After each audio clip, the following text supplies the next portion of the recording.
Hey guys, welcome back to Mystifying Miracles. I'm Kristen, and I search out true stories every week, and they always involve at least one miracle. So it's kind of cool just to hear a true mysterious story, but at the same time, it ends on a happy note. So if that sounds good to you, follow along and we're going to get started. There was a man by the name of Marco Alvarez, and he had a 14-year-old son named Freddie. Well, the two of them had been planning a hunting trip for quite some time in Colorado, and they were ecstatic. They were getting ready, and as the day neared, they were like, you know, when you're looking forward to a trip. So just that bonding of father and son time. And they were going to be hunting elk. Now, when they got there, little did they know a snowstorm was on the way and hitting like right after they got there. And they got their trailer and campsite all set up. So the winds were starting to pick up. Snow was starting to come down. And you know that cold wind that's just like that biting cold wind? That's what was starting. And while that morning they woke up, there was only like a few snowflakes. It quickly started coming down pretty fast. Shortly thereafter, there was going to be zero visibility with this snowstorm, and they didn't know it. I'm not sure if they just didn't check the weather or if this was one of those things that, you know how weather can be, unplanned things happen. And then also Marco, he had actually never seen a whole lot of snow because they were from Phoenix. So they weren't really, equipped, I guess, if you will, to handle that kind of a snowstorm. Now, the day beforehand, they had actually scoped out the mountain ridge in the area and the spots where elk were most likely to be. So the morning of the hunt, they went exactly to that spot because they felt, okay, this is where they're going to be tomorrow. So they went ahead, got their gear, and they headed towards the spot. They found a fallen tree trunk, a pretty big one. So they decided, all right, we'll hunch down over there quietly and we'll wait and see what happens. So they had their rifles and they got all nestled down behind the tree trunk and they just settled in to get ready for the hunt. The morning, while the snowstorm was coming, it was still sunny out. Even though the snow was falling, it wasn't dark.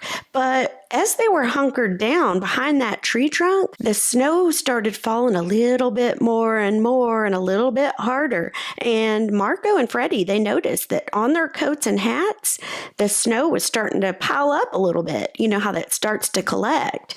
So they were kind of like, Now, a quote from the father, Marco, he said, "I'd read all the info I could find about hunting safely beforehand, but nothing prepared me for how fast things can go from postcard perfect to full-blown disaster up in the mountains." Marco and Freddie noticed the high winds starting to pick up pretty fiercely, and that biting cold wind was now starting to sting their faces and their eyes as everything was blowing in right on them. It was said that the wind chill, it was about to drop 20 more degrees, so that was going to happen pretty fast, making things even more miserable for the hunt. They quickly decided, you know what, we better head back to the deer trail the way we came.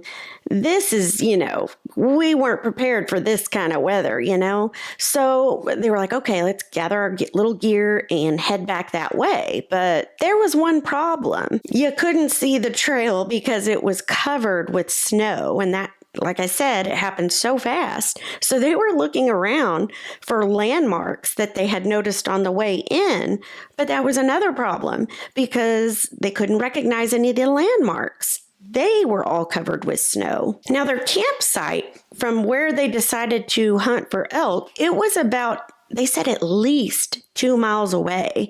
So it wasn't like right around the corner or anything. And since they couldn't find the deer trail, they were like, well, let's head back for the trees, for a little bit of protection out away from this open slope area. And so that's what they did. They headed back for tree cover. By that time, also visibility, they could only see a few feet in front of their face and like all around them because it was coming down so hard and the wind. So it was very hard to see which way they were going as well. Half hour flew by as they were walking, and Marco was like, okay, we're officially lost. This is a very scary situation. Well, Freddie, his 14-year-old son, he spoke up and he said, yeah, Dad, this is not looking good.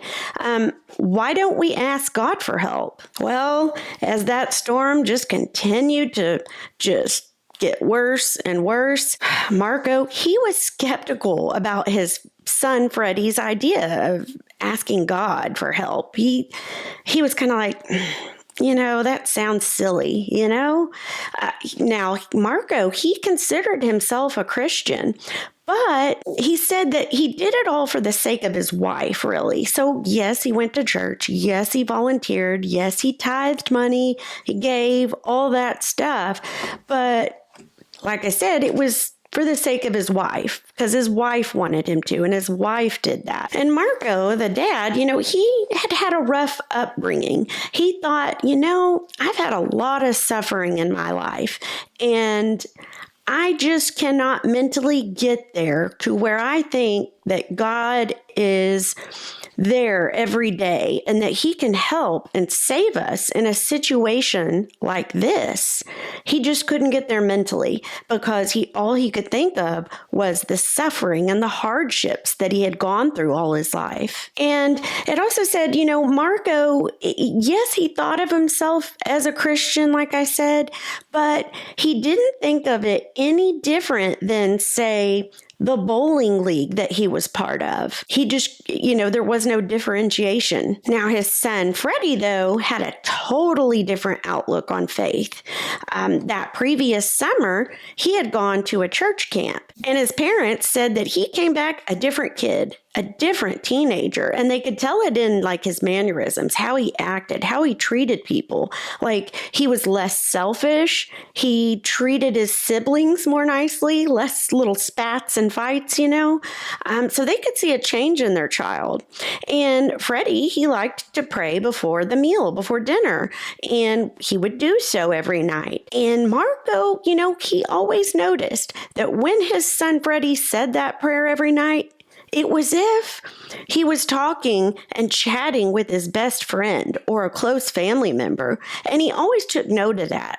Marco always thought, wow, I've never seen somebody do that, really. And so he did take note of that. So right there in the middle of that forest, there was nothing else they could do. Father and son both prayed together that God would help them and that they would get out of this sticky situation that they were in. But even despite that prayer, Marco still had in the back of his mind, like, just that scared feeling, like too many people go missing, too many people get lost in the mountains.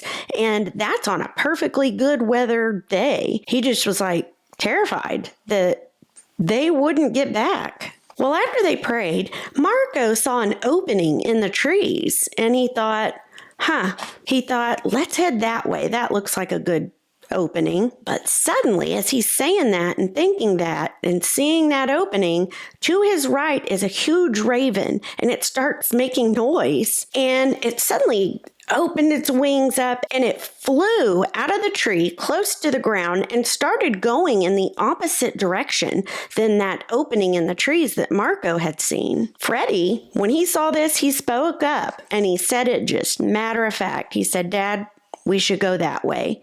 He wanted to follow the bird, and it was no question. It wasn't like, oh, maybe we should. No, it was just, this is what we should do.